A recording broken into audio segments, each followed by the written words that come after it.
RG Kar medical college হাসপাতালে কর্তব্যরত চিকিৎসককে ধর্ষণ করে খুন করার ঘটনায় সারা দেশে তোলপাড় চলছে। রাজ্যের শাসক দল ও বিরোধী দলগুলি রাস্তায় নেমে এর প্রতিবাদ জানাচ্ছে। শুক্রবার তৃণমূল কংগ্রেসের সুপ্রিমো মমতা বন্দ্যোপাধ্যায়ের নির্দেশে তৃণমূল ছাত্র পরিষদের পক্ষ থেকে জেলায় জেলায় কলেজগুলির সামনে অবস্থান বিক্ষোভ চলে। দোষীদের কঠোরতম শাস্তির দাবি জানানো হয়।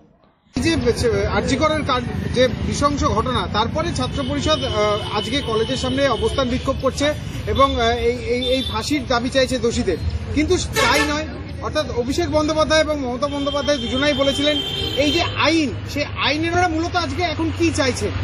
আমরা মূলত চাইছি আজকে নয়, তৃণমূল ছাত্র পরিষদ এবং তৃণমূল কংগ্রেস যেদিনকে এই ঘটনা ঘটেছে তারপর থেকেই রাস্তায় নেমে আন্দোলন করেছে এবং আমাদের একটাই দাবি ছিল যে বা যারা এই কাণ্ড ঘটিয়েছে তাদেরকে সামনে এনে ফাঁসি দিতে হবে।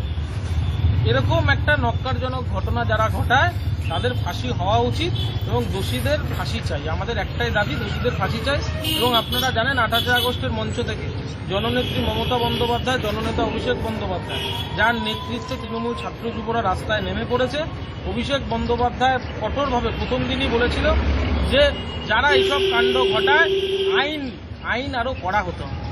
আজকে মেমারি শহর, মেমারি ব্লক এবং মেমারি কলেজ তৃণমূল ছাত্র পরিষদের যৌথ উদ্যোগে মমতা ব্যানার্জি 28 আগস্ট আমাদের নেত্রী মুখ্যমন্ত্রী মমতা ব্যানার্জি 28 আগস্ট যে নির্দেশনা দিয়েছিলেন না কলেজ গেটে বিক্ষোভ অবস্থান আরজিকর কাণ্ডকে কেন্দ্র করে, তারই একটা অবস্থান বিক্ষোভ আমরা করছি। কি দাবি কি রয়েছে? আমাদের দাবি, প্রথম কথা হচ্ছে না আরজিকর কাণ্ডের যে নৃশংস ঘটনা ঘটেছে তার প্রকৃত যারা দোষী তাদেরকে শাস্তি দেওয়া হোক।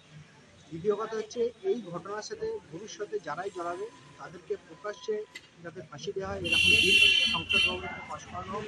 এবং তার সাথে সাথে বর্তমান সময়ে দাঁড়িয়ে পশ্চিমবাংলার এই যে আরজিকর কাণ্ডকে নিয়ে যেভাবে একটা বিজেপি এবং সিপিএম লোকেদের মধ্যে যেভাবে একটা অরাজনৈতিক একটা জিনিস চলছে বা নোংরামো চলছে, কন্টিনিউ মিথ্যা অপপ্রচার চলছে, অপশাসন চলছে, সেই অপপ্রচারের বিরুদ্ধে আমাদের মানুষকে সোচ্চার হওয়ার ডাক দিয়েছি। এবং ব্যুরো রিপোর্ট, আনন্দ বার্তা।